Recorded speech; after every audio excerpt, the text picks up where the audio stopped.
हरिओम। ज्ञान गंगा सुनने वाले सभी पुण्यात्माओं को मेरा स्वागत है।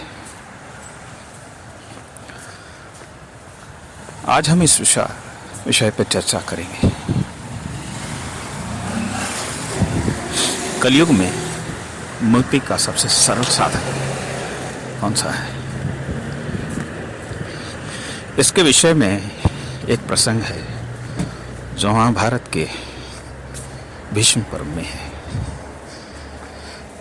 जब भीष्म पितामह बाणों की सैया पर सोए हुए थे युद्ध के बाद, तो सभी उनसे मिलने गए थे आखिरी दर्शन के लिए। बड़े बड़े मुनि, ऋषि, राजा, स्वयं भगवान श्री कृष्ण पांडवों के साथ उनसे मुलाकात करने पहुंचे। समय पाकर युधिष्ठिर ने कहा, पितामह, आप बहुत बड़े योद्धा और बहुत बड़े राजनीतिज्ञ हैं और बहुत बड़े भक्त भी हैं। आपको धर्म के बारे में बहुत कुछ ज्ञान है।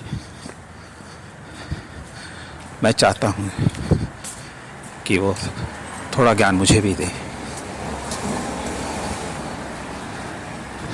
तब भीष्म पितामह ने कहा, युधिष्ठिर, ज्ञान के सागर तो भगवान श्री कृष्ण है।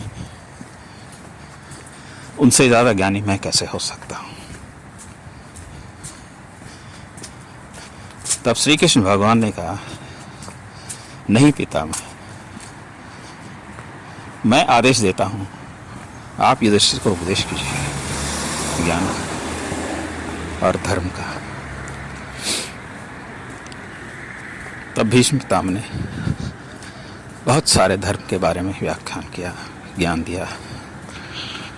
राजधर्म होता है, प्रजा पालन कैसे होता है, शत्रुओं को कैसे जीता जा सकता है, राज्य को बढ़ाया कैसे जा सकता है, विस्तार कैसे किया जा सकता है,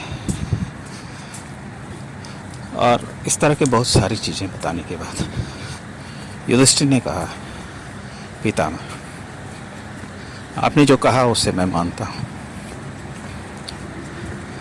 लेकिन मैं एक बात जानना चाहता हूँ कि आदमी को अपने उद्धार के लिए क्या करना चाहिए? ऐसा कौन सा मार्ग है जिससे आदमी का उद्धार हो? बाकी सारे धर्म तो हैं। राजधर्म राज्य के लिए है, मित्र धर्म मित्र के लिए है, प्रजा धर्म प्रजा पालन के लिए है, और भी जो कुछ धर्म आपने सुना है, वे सब तो पर हैं। मतलब कि वो हमारा उद्धार नहीं कर सकते। हमारे आत्मोद्धार के लिए ऐसे किसी धर्म का उपदेश कीजिए जिससे मुझे और बाकी लोगों को उसका पूरा फल मिले। तब भीष्म पितामह ने कहा, देखो युधिष्ठिर, ये कलयुग है। इस कलयुग में जो है सिर्फ एक ही धर्म है जो मनुष्य को सर्वोच्च गति तक पहुंचा सकता है, वो है भगवान नाम का जप। भगवान नाम का जप ही एक ऐसा साधन है जो मनुष्य को सद्गति दे सकता है। और ये सबके लिए है, ऐसा नहीं कि तुम्हारे लिए है। यह प्रश्न बहुत अच्छा है कि तुमने आत्मोद्धार के लिए पूछा है। मैं चाहता हूँ इसका फायदा सबको हो। देखो, 4 युग होते हैं और 4 युग में धर्म की 4 अलग अलग शाखाएं हैं। धर्म के स्तर अलग अलग हैं। जैसे कि सत्ययुग में था, सत्ययुग में लोग समाधि करते थे, ध्यान करते थे और भगवान नाम का लेकर वो तर जाते थे। जब त्रेता युग आया तो फिर धर्म का स्वरूप बदल गया। फिर यज्ञ याग होने लगे, लोग यज्ञ करके पुण्य पाते थे और उससे उनकी सद्गति होती थी। जब द्वापर युग आया तो सेवा का समय आया, लोग सेवा करके, भगवान की सेवा करके, भगवान की भक्ति करके लोग तर जाते थे। लेकिन कलयुग ऐसा है जिसमें इन 3 साधनों का बहुत मुश्किल है करना। आज कोई ध्यान नहीं कर सकता, समाधि नहीं कर सकता, यज्ञ करने के लिए पैसे नहीं है, सेवा करने के लिए दिल में भक्ति नहीं है, तो आखिर करे तो क्या करे। तो ऐसे में एक सिंपल सा, एक सरल सा साधन है भगवान नाम का जप। भगवान नाम का जप जो है मनुष्य का उद्धार करने वाला है, और ये एक ऐसा मार्ग है जिसमें हर कोई चल सकता है। वो गरीब है या अमीर है, या रोगी है या निरोग है, अंग है अपंग है, ऐसी कोई प्रॉब्लम नहीं है, ऐसी कोई समस्या। भगवान का नाम हर कोई ले सकता है। जीव मात्र के लिए बहुत आसान तरीका है। तो मनुष्य को चाहिए कि वो भगवान नाम का जप करे और भगवान के गुणों का, भगवान की कथाओं का आनंद ले। इसमें उसकी सद्गति हो सकती है और होगी जरूर।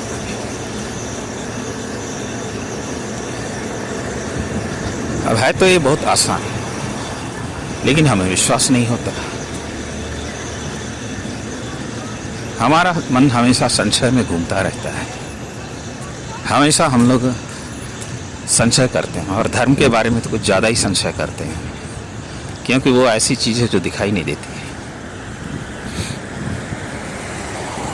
एक वक्त था लोग मनी ऑर्डर किया करते थे। आपके घर से 500 किलोमीटर, 1000 किलोमीटर दूर किसी और शहर में आप पैसे भेजते थे, तो आप पोस्ट ऑफिस में जाते थे, वहाँ में पैसे जमा करने से फिर आपके संबंधी को या आपके मित्र को पैसे मिल जाते थे। वहाँ पर आप संशय करने में, मैं कैसे भेजूँ, मैं कैसे देखूँ, कहीं ये पोस्ट मास्टर खा गया मेरे पैसे तो ना आपके पैसे जाएंगे, नहीं आपके संबंधी को मिलेगा। विश्वास तो करना पड़ता है। हम बस पे बैठते हैं, ड्राइवर पे विश्वास करते हैं, ट्रेन पे बैठते हैं, लोको पायलट पे विश्वास करते हैं, हवाई जहाज में बैठते हैं, पायलट पे विश्वास करते हैं, जबकि कितने सारे दुर्घटनाएं होती रहती हैं, फिर भी हम यात्रा तो करते हैं ना। ठीक वैसे ही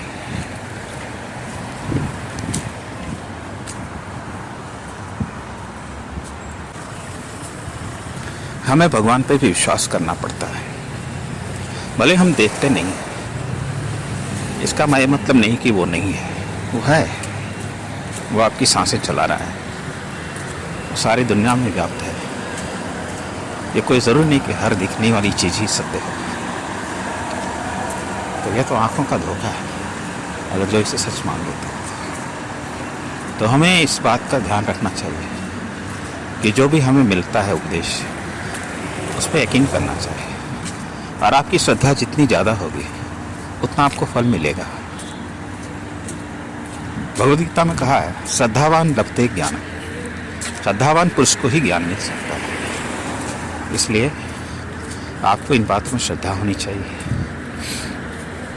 और ये मार्ग हर एक के लिए है। कोई नहीं कह सकता मैं भगवान का नाम नहीं ले सकता। आप दिन में दुनिया भर की बातें करते हैं, भगवान का नाम क्यों नहीं ले सकते? ज़रूर ले सकते हैं, लेकिन क्या आपको इंटरेस्ट नहीं है, दिलचस्पी नहीं है, श्रद्धा नहीं है, रुचि नहीं है, तो धीरे धीरे पैदा होगा, एक साथ पैदा नहीं होगा। जैसे कि कोई दवा डॉक्टर लिख के देता है, पहले गोलियां बहुत कड़वी लगती हैं, लेकिन अगर वो कड़वी गोलियां ना खाए तो ठीक भी तो नहीं हो सकता। उसी तरह से भगवान का नाम लेने के लिए श्रद्धा होनी चाहिए, विश्वास होना चाहिए।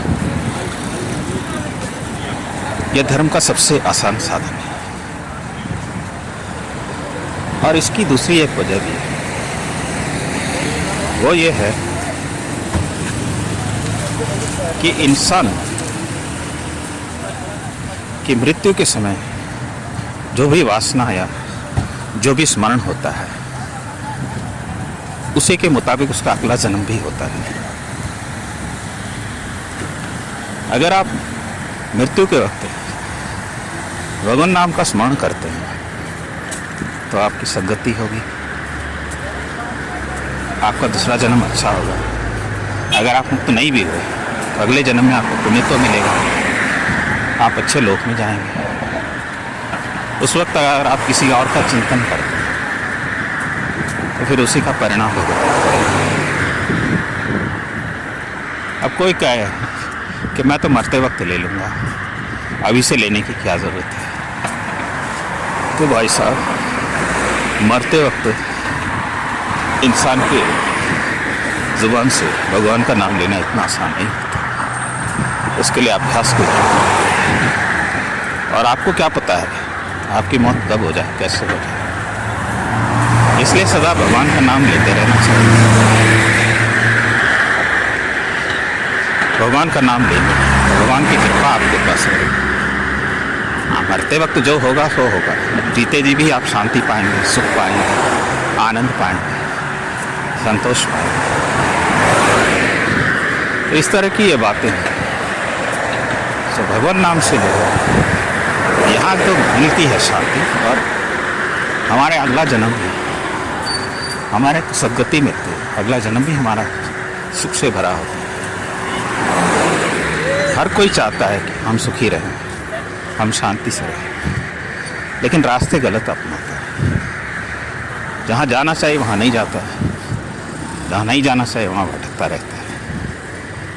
तो इसी वजह से जो है सोच में ज़रा प्रॉब्लम हो जाती है।